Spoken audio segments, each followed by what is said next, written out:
If you're stressing about your credit score and wondering if it's going to stand between you and your first house, take a deep breath.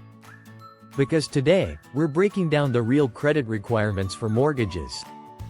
Spoiler alert. You don't need a perfect 850 to get the keys to your dream home.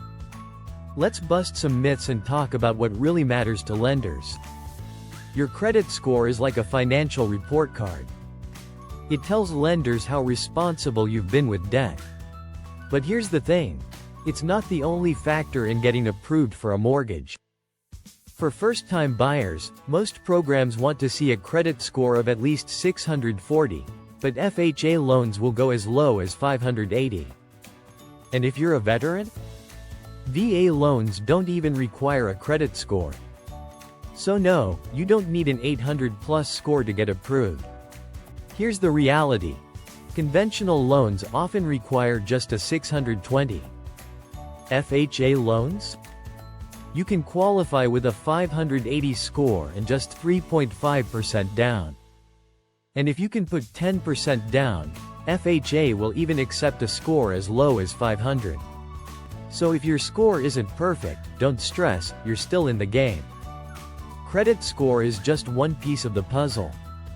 Lenders care just as much about things like debt-to-income ratio.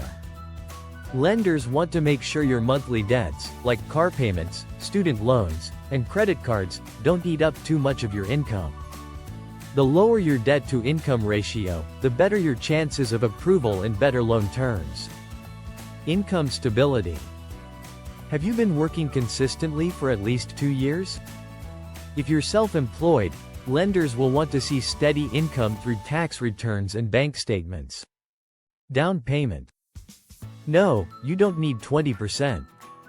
Many first-time homebuyer programs allow as little as 3% down, and government-backed loans like FHA require just 3.5%.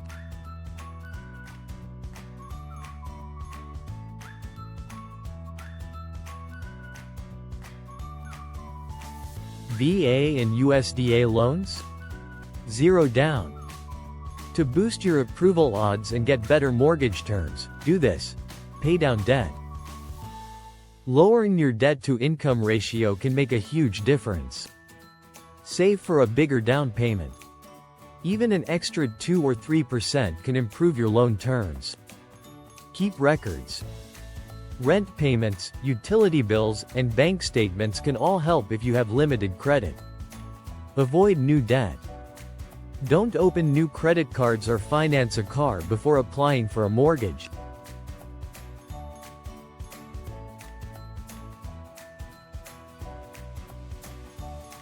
What if you don't have much credit history at all? No problem.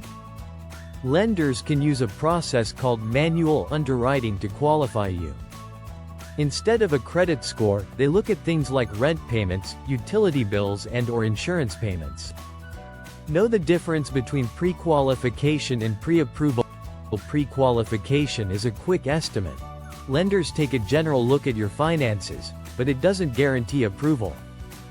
Pre-approval is the real deal. Lenders verify your income, assets, and credit, and you get a letter stating exactly how much you're approved for. Sellers love this because it shows you're serious. Not all lenders work the same way. If traditional banks turn you down, mortgage brokers can help connect you with alternative lenders who consider things like bank statements instead of tax returns. Just be aware.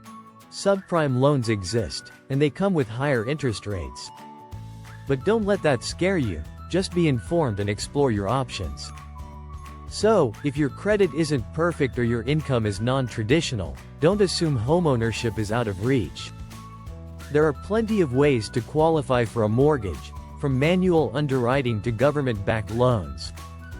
If you found this helpful, hit that like button and subscribe for more tips on getting mortgage ready. And if you have questions, drop them in the comments. I'm here to help.